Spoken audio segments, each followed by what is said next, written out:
Thank you very much, Sarah. Okay, so as you've mentioned, the headphones market has seen outstanding growth over the last decade, growing from just 4 billion 10 years ago to over 40 billion just this year, becoming one of the fastest selling personal electronic devices. And the COVID-19 pandemic has accelerated adoption with increasing reliance on virtual communication, work from home, gaming, and highlighted further potential in use cases such as monitoring health and hearing augmentation. And growth is only just beginning, with headphones and true wireless devices expected to grow to over 700 million in 5 years' time. So with today's panel, we'll look to explore those overlapping and converging applications and features and how that might affect future product propositions. So we have a fantastic lineup of panelists from a variety of different industries with unique perspectives who all have a part to play in this developing landscape for share of the consumer's ears. So without further ado, let's ask the panelists to briefly introduce themselves. Stuart, if we perhaps start with you, if that's okay.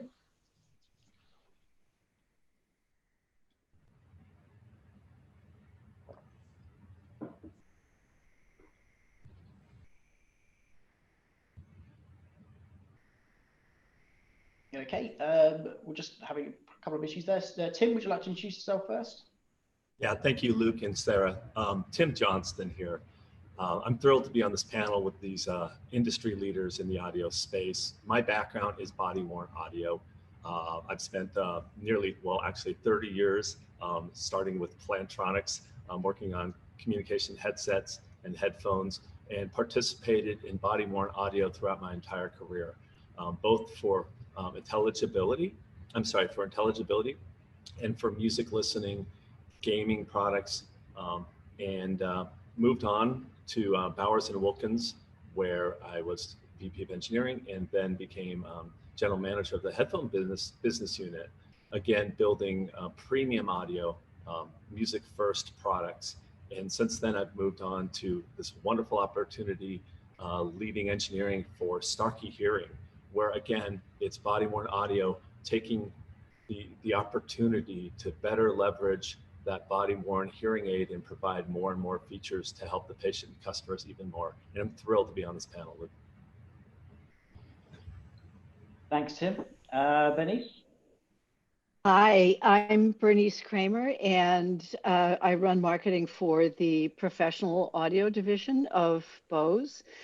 Prior to moving to the Pro division, I spent 6 years running the headphone business for Bose. And prior to that, actually worked at Plantronics with Tim. My career has mostly been in consumer electronics of all kinds, including both audio as well as digital cameras and video. So I'm very excited to be on this panel. There are so many markets that head-worn audio touches, and I think it's a really great opportunity to talk through all those things. So thank you. Fantastic, thanks a lot. And Chris? So Chris Havell, I'm from Qualcomm. I run the global headsets and hearables business for the company. I've been involved in that business now for 10 years, and during that time I've seen a fantastic shift in activity. When I started life there, it was all about mono headsets, and really that was all driven as a result of government regulations that drove the growth of that. That's changed now. We've since 2016 we've now seen a rapid growth of truly wireless products, and the kind of technology that you now get in earbuds is so advanced, but I don't see any signs of that changing even in the next 10 years, and I'm sure we'll get an opportunity to talk more about that in this panel. Sure. Thank you. Thanks a lot, Chris. And Stuart? Yeah, apologies about that. Schoolboy error, you're on mute, Stuart. However, my name's Stuart George. I'm the Managing Director of Cambridge Audio. We are the UK's biggest selling hi-fi brand, and we've recently moved into earphones. In the last year, we launched our first true wireless product. And it is, as you've already announced, Luke, an incredibly exciting space, and the growth is very dramatic in that space. So we're very excited to be part of that. and use our 50 years of making home audio products experience, bring that to bear in this space, because we believe that people want the same quality that they can enjoy at home with their true wireless products and on the move and such like. So it's an incredibly exciting space for us to be involved with, as I've already said. And I think the thing that sets Cambridge Audio apart from other brands in the space, perhaps, we're obviously a bit of a niche player, but at the same time, because we're a small team, we're a very tight-knit team. And in fact, not only are we obsessive music lovers, but we're also, many of us, musicians. And therefore, that gives us a real ear for listening to these products. And that's why we talk about Cambridge Audio being the people who listen. So, as I've already said, really excited to be involved and look forward to discussions. Thank you. Sure, great, thanks very much. Okay, so let's get straight into it. So we spoke about COVID today and the effects of radio consumption and music consumption as a result in the audio space. But let's talk about kind of ear-worn or head-worn devices and the direct impact of COVID-related behavior on these devices. So for you, which is kind of the most noteworthy, but importantly, perhaps long-lasting trend that we can see with these devices?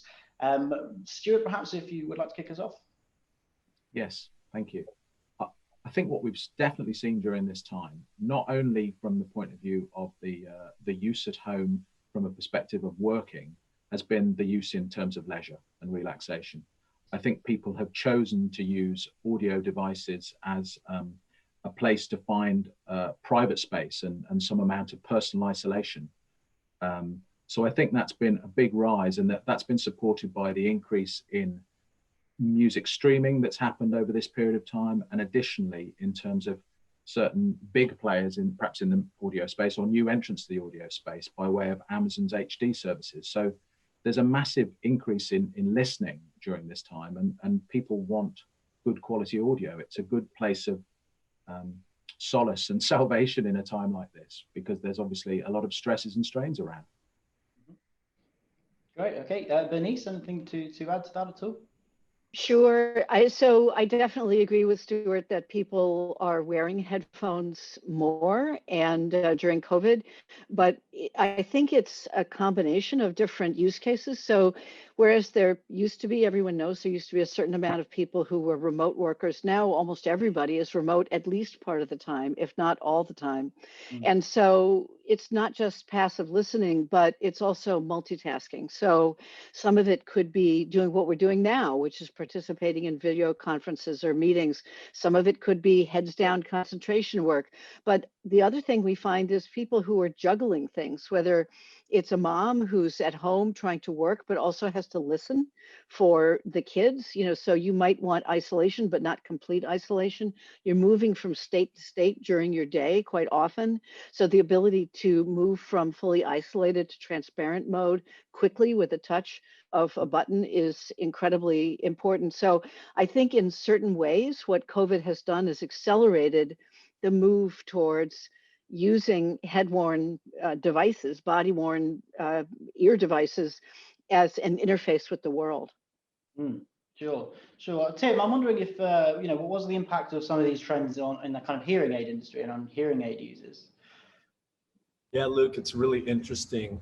Stuart and Bernice are highlighting some really important things.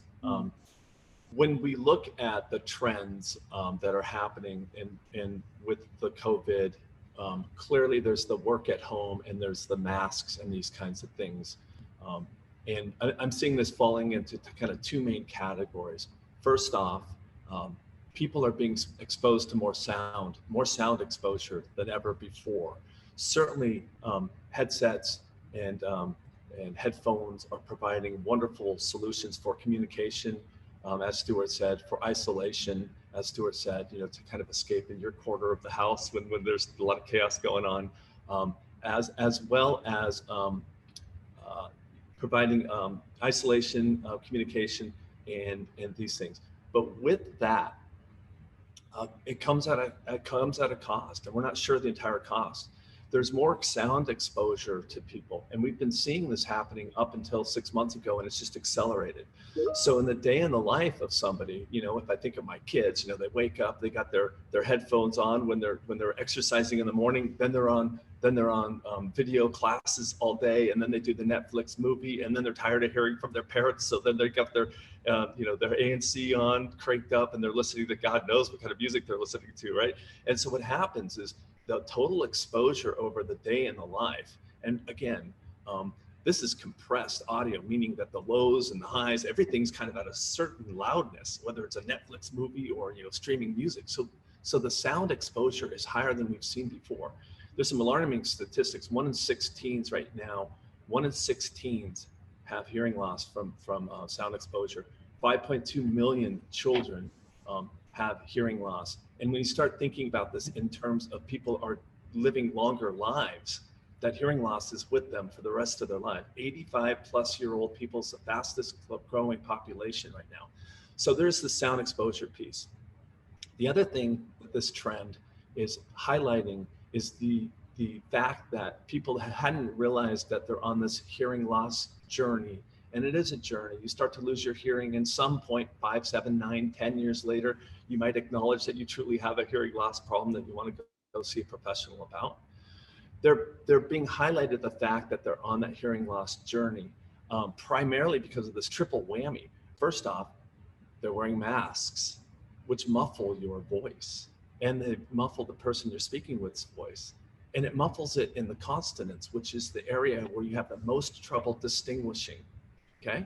Or there's plexiglass. When you do find yourself going to the drugstore or something, there'll be plexiglass up. That's, again, attenuating or affecting the voice. The other thing is many of us might not be aware that we actually are becoming quite good lip readers. I remember my dad years ago would say, I can't hear you unless I get my glasses on. There's some truth to that. A lot of us don't realize how much we depend on being able to see your face and your lips move to make those subtle distinctions between certain vowels. And so now that people are wearing masks, people are becoming more acutely aware of the fact that they're on this hearing loss journey. There's good news. There is good news on this, which is those that actually do seek a properly fitted hearing aid, it does solve a lot of these problems. So, things like the Starkey Livio products have mask mode in them that is specifically tuned for that. And we use AI to actually do things to take a sampling of the environment and optimize for that. But with regards to this trend, more sound exposure than we've seen before. And then those that are on the sound loss journey. By the way, when you're trapped with family members in the home all day, and if you're a little bit hard of hearing and somebody hollers from you in the other room, there's no escaping it. Your kids, your parents, whomever it is, in my house, I have a little bit of hearing loss, right? They're not going to let me forget it. Dad, just put your hearing aid in. So yeah, those are the two main things I'd say. Sure.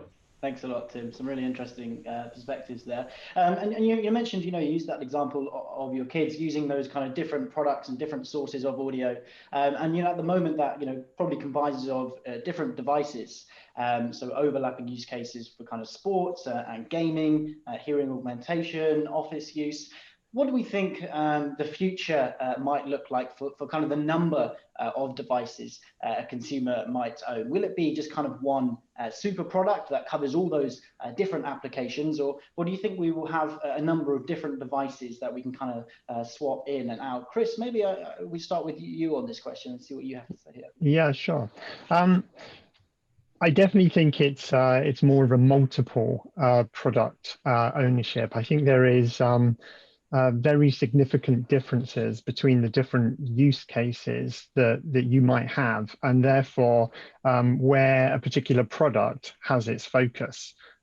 Just some examples again. Working from home. So I really need to have a good communication associated with that, and really great ANC to block out the the household background noise, etc. So I can actually have a professional experience. And working from home, as we were just talking about in the last question, it's not going away anytime soon. If you're looking at sports and fitness and exercise, my requirements there are quite different. I didn't really care so much about having a voice call. I'm panting too much to be able to have one of those.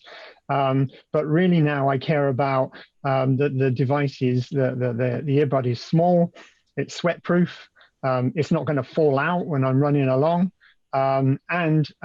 It's going to give me still a good audio experience, but may even have sensors in it. Mm-hmm. Then you look at, okay, entertainment. What do I want in entertainment? I really want an immersive experience, and phenomenal audio for that. Really, even having perhaps surround sound, definitely fantastic ANC. You know, coming to the sort of immersive experience. You know, if I'm using these entertainment, watching a movie, you ever watched a scary movie with no sound on, reading the subtitles? I tell you, you won't be scared. You know, it's all about the kind of environment that you're placed in and that mood music. And that came out just actually in the last session as well from the VP of Consumer Products at Harman. Very, very interesting, you know, but again, you know, sort of digress a little bit, but, you know, that's the kind of thing that you're looking for entertainment. So I think, you know, there are a number of different areas there that will really mean I will go buy a particular product to actually go and use it for a particular purpose. I mean, that's how I would view things. Don't know about others. Sure. Bernice, maybe if we bring you here, obviously kind of Bose have a number of kind of different products in these areas. So I'll be interested to hear how you might see this playing out. Sure. So it's interesting. I actually very much agree that I don't think it'll be one product to rule them all. We did for a while kind of have a fantasy about what would happen if you could use technology to kind of take over the ear 24 hours a day and just use technology to provide all these different benefits, from noise masking if you're trying to sleep, to hearing enhancement, to A&R, to whatever it might be, I mean, entertainment. But there are a number of human factors that mitigate against that. So first of all, one of the reasons that there are headbanded and in-ear products is that some people really hate one and some people really hate the other. I mean, there are people who just cannot tolerate having something in their ear. There are other people who don't like the idea of something big, you know, on their head or over their head. So that's only to start. But think again about all the different things that you want your hearing to do, or what are the things that you might be able to do via your ears. And so we touched on some of them already. I mean, there's some health aspects, there's listening, there's speaking, there's also just the modulation of your environment. And what we know about headphones, it's very interesting. Headphones, consumers behave very much like with headphones, the way they do with sunglasses. Most people who have nice sunglasses have more than one pair. They have maybe a pair for driving, and maybe a pair for skiing, and maybe another pair that they use for athletics like tennis and so on. It's the same thing with headphones. The single most reliable predictor of whether a consumer is going to buy a pair of premium headphones is whether they already own another pair of premium headphones. Once you're in that market and you realize the performance, the technology that you can get, you're much more interested in getting things that are custom built for different activities. And I actually think there's a good analogy with the iPhone and the Apple Watch, being an Apple Watch user myself. Yes, you can make phone calls on your Apple Watch, and I have done that from time to time, but it's not the place I would choose to make phone calls, even though it can do that. It's not its best use, right? There's some overlap, but I'd much rather make phone calls on my phone or without a phone, you know, via my headphones, and use the Apple Watch for other things. Happens to be really great at picking up heartbeat. And, you know, for example, we tried once having headphones with a heartbeat sensor, which is interesting, and some people liked that. But for a lot of people, the wrist is, you know, the place they want to get their heartbeat for whatever reason. But there are other sensors you could put in your headphones that really are fantastic and that make a lot of difference from a health point of view. So long answer, but my guess is that no, it's not going to be one product to rule them all. I think there will be some overlap, but that can be handled in an ecosystem way that works well together, much in the way that the iPhone and the Apple Watch work together. Mm-hmm.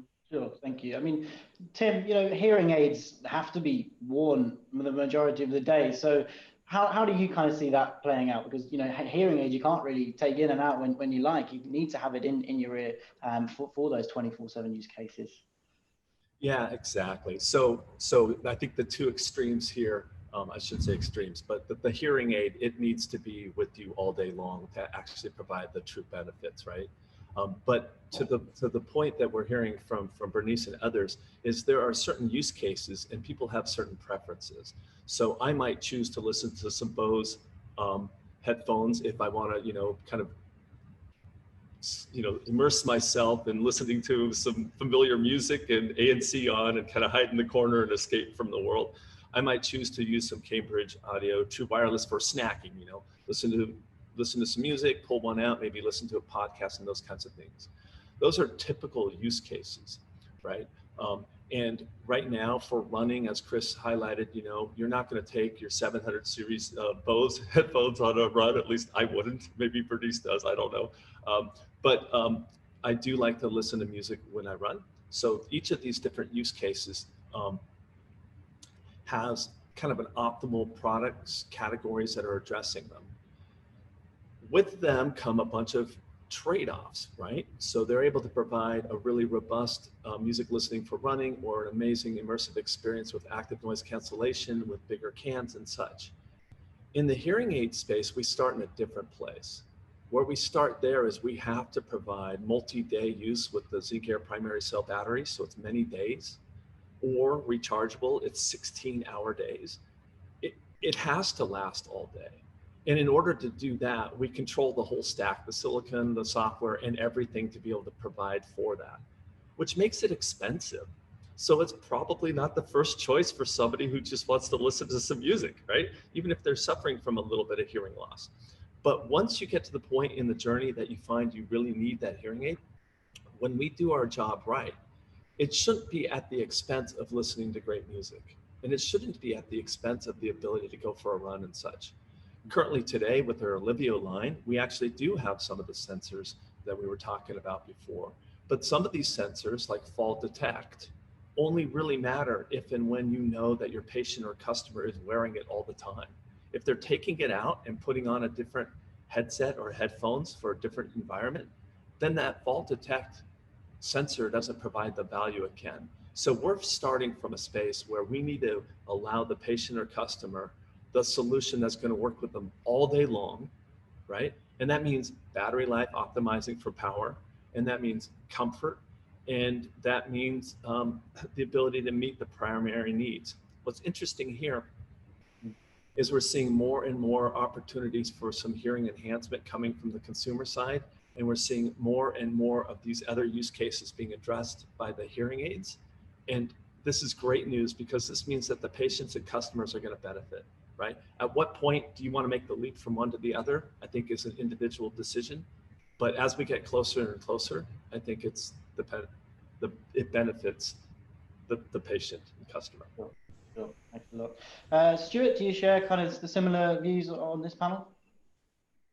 Absolutely, I agree with all of the points that have been made. I think that it's very clear that there are very many different use cases. And additionally, that there's the personal preferences. I personally do not like overhead headphones. Maybe it's a vanity thing. It's the sunglasses question, isn't it? Which sunglasses do you want to wear?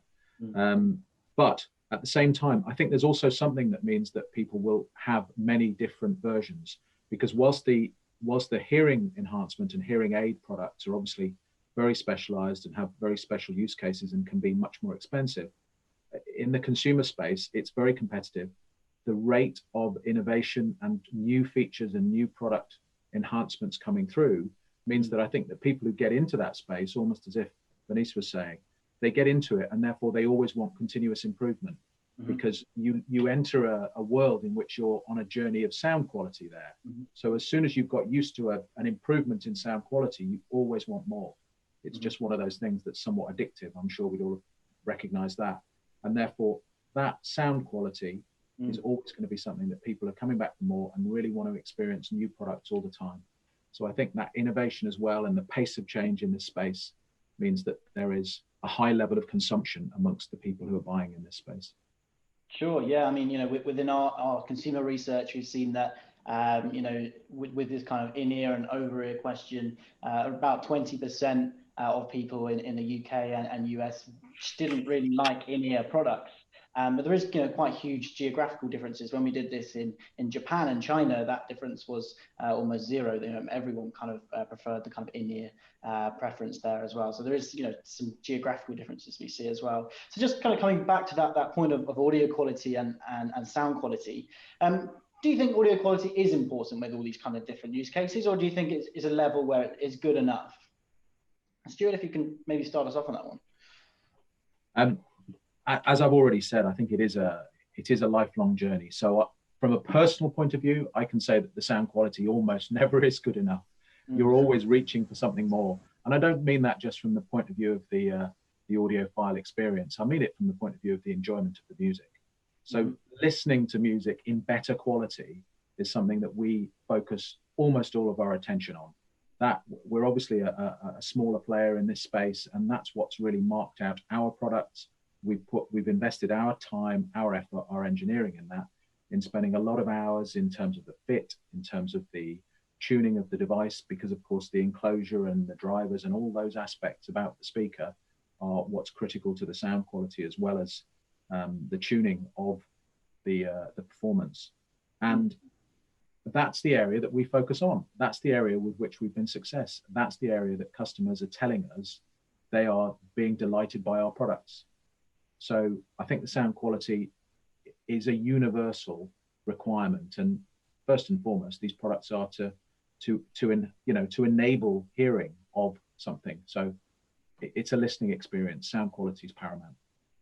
Sure. I mean, yeah, it's a tricky one to. How do we kind of communicate this to customers? How do we, with sound quality? It's a bit of a tricky one. Bernice, maybe if you have some kind of thoughts here.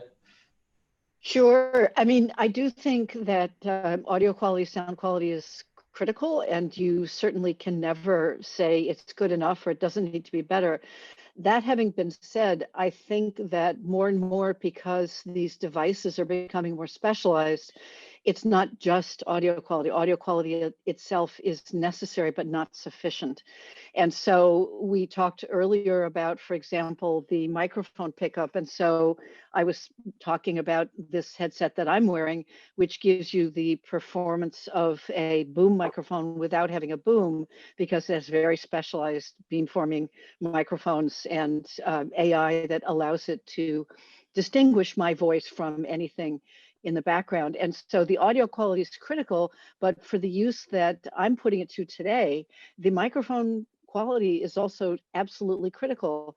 We were talking, Tim was mentioning about the all-day wearing of the headphones, and talking about consumer and professional kind of hearing worlds coming together. And so, in fact, one of the things that we are seeing is that there are people for whom occasional or situational hearing enhancement is really valuable. I mean, we all know people, and I don't want to say whether I'm one of them or not, but we all know people who have trouble as age increases with distinguishing people's voices at a crowded restaurant.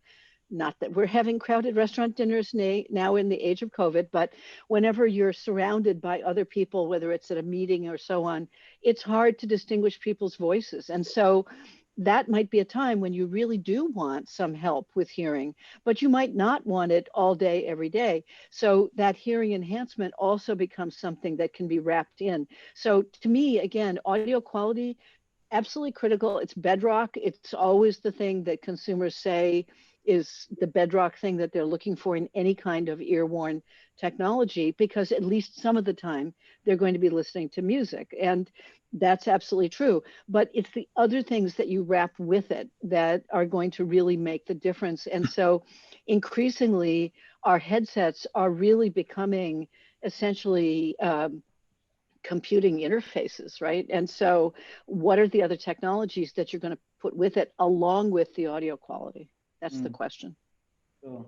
I mean, Chris, do you kind of have any thoughts here? How can we improve audio quality? Have we reached peak audio quality now, or is there's still lots of improvements with audio quality and all these other features that we're talking about as well? I think huge number of improvements still to go. We're not there yet by any means. We've done ourselves sort of consumer surveys. We've done those for the past 5 years, and in every one of those surveys, consumers always rank audio quality as the #1 buying decision. Now, I'll come back to your question a little earlier, actually, of, well, how can you know that? How can you know whether it's got good audio quality? I'll come back to that in just a moment. But I think audio quality does encompass a whole range of things, as Bernice was describing there. There's the immersive audio quality, so how great does the audio sound to me? But then there's the microphone audio quality. How great does my audio sound to you?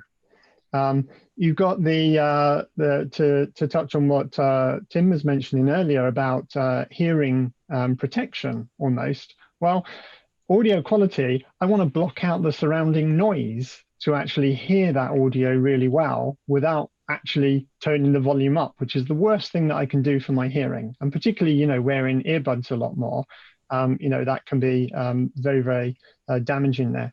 But the other element as well is what we've also seen, a number of consumers now are not just listening to music, not just having phone calls, they're gaming. They're watching movies on tablets or even on TV and using headphones or earbuds for doing that. And so now audio quality has another meaning. It's got to be low latency. You know, that's actually an element of audio quality in the bigger sense. Or have I got lip sync accuracy there? You know, when I tap the screen, do I immediately, you know, get a response and hear the reaction in my earbud of the explosion happening or whatever it is that I've caused in the game? And so these are all key elements, as is the now hearing enhancement aspect that, again, Tim and Bernice were talking about coming into standard products. Now, at Qualcomm, we've had this, you know, real focus on audio quality for a number of years. And so we've had a huge investment in the aptX codec. You know, that's one way of us actually trying to show to the market, you know, you've got great audio quality in this. And, you know, there's a little video clip that you kindly showed earlier on as part of this, this session, where, you know, we've evolved that aptX codec over the years. We're focusing on aptX adaptive. So, you know, it adapts in terms of bit rates, it adapts in terms of latency and also introduced aptX voice at the beginning of this year to be able to directly address that audio quality for a voice call. And that in a sense is important. You know, at the moment with Bluetooth audio, actually for a voice call, it's not that brilliant, you know, in the majority of devices, because they're using wideband audio, which is actually only sampling at 16 kilohertz and gives you an up to 8 kilohertz of frequency range. You've actually lost a lot of the higher frequencies, which is the elements that Tim was talking about in terms of those sort of S's and things like that, and actually making it easy to understand. So actually, aptX voice is now has this 32 kilohertz sampling equivalent to super wideband that you've got in a lot of the LTE networks, and also you would get over an internet connection. So now you can get that full range of voice and get back to good voice audio quality. So a number of these things, you know, and again with aptX, trying to get that, working with the manufacturers to put that branding on packaging so that customers can understand whether that audio quality is present in the product. Sure, thanks very much. And obviously, we're on that kind of horizon of Bluetooth low energy audio. And perhaps, Chris, maybe you could expand a bit on, how Bluetooth LE audio influence not just sound quality, but also some of the other features that we mentioned. Yeah, so LE is really exciting, actually. I think there's a few areas here. Or I see Sarah's popped up, so we must be running out of time. I'll speak quickly. We've got the new codec there, the LC3 codec, which again is designed to give higher quality audio, address latency latency issues, address bit rates, and therefore address robustness in connections. But it's also designed to give new experiences. So one other thing is, okay, I've got a phone, I'm out with my friends when I'm allowed to do that. Sharing music, we've all got earbuds, not necessarily all the same brand, but we can actually share the music to different earbuds, not share the earbuds. because that's really not something I want to do, but I'll share the music to those earbuds. Or even enabling the experience, as I seem to recall now, sat at an airport about a year ago, you get multiple TV screens on the wall, and you're having to read closed captions. You don't get the audio, whereas I could now, with broadcast content from that using the new LE audio capabilities, actually discover and then listen into the audio track with my earbuds and not have to sit there and read closed captions. So, there's a couple of really exciting things that are coming along as a result of LE audio. I can't wait for that to get standardized and we can get some products into the market. Yeah, great. No, thank you. Like you say, the future is, it sounds like there's a lot of interesting innovation and development coming in this space. And, we spoke a lot about all the different kind of features and different kind of products. So super interesting space and one we keep our close eye on here at Futuresource. So as you mentioned, Sarah is now with us. So Sarah, do we have any kind of questions from the audience? I'm sure we probably have a couple. We do, certainly, Luke. This one is from Steve May, journalist. How significant is the advent of spatial audio for the headphone market? Dolby Atmos for music, Sony's Reality 360 solution, all seem quite appealing to hi-fi fans, but do mainstream buyers really care? Okay, thanks very much. So yes, spatial audio and whether consumers really care about that. Does anyone kind of want to take this question at all? Perhaps Bernice, if we come to you on spatial audio, if that's okay. Sure. So I think it's one of the things that people can do to change the experience of listening through headphones, and without any reference to any specific standard or technology that's on the market. Consumers are very interested in replicating the live music environment as much as they can, the experience of actually being at a show. And so if there is an opportunity to create essentially a live music experience through a head-worn device, that can be very exciting. And sometimes we think that there may be a possibility of combining headphones with a live music experience to actually enhance what you're listening to. So I think there is something there. Whether what's on the market right now is going to drive a lot of consumer preference, I think the jury is still out. Sure, thank you. Thank you, Bernice. Well, we are running out of time now, so that's the end of the questions, Luke. Okay, well, thanks very much, Sarah. And thank you very much to all my panelists who have joined us today. Some very interesting discussions. So thank you very much. We appreciate the time. Thanks a lot. Thank you. Yes. Thank you very much. Thank you. Bye-bye. Thank you.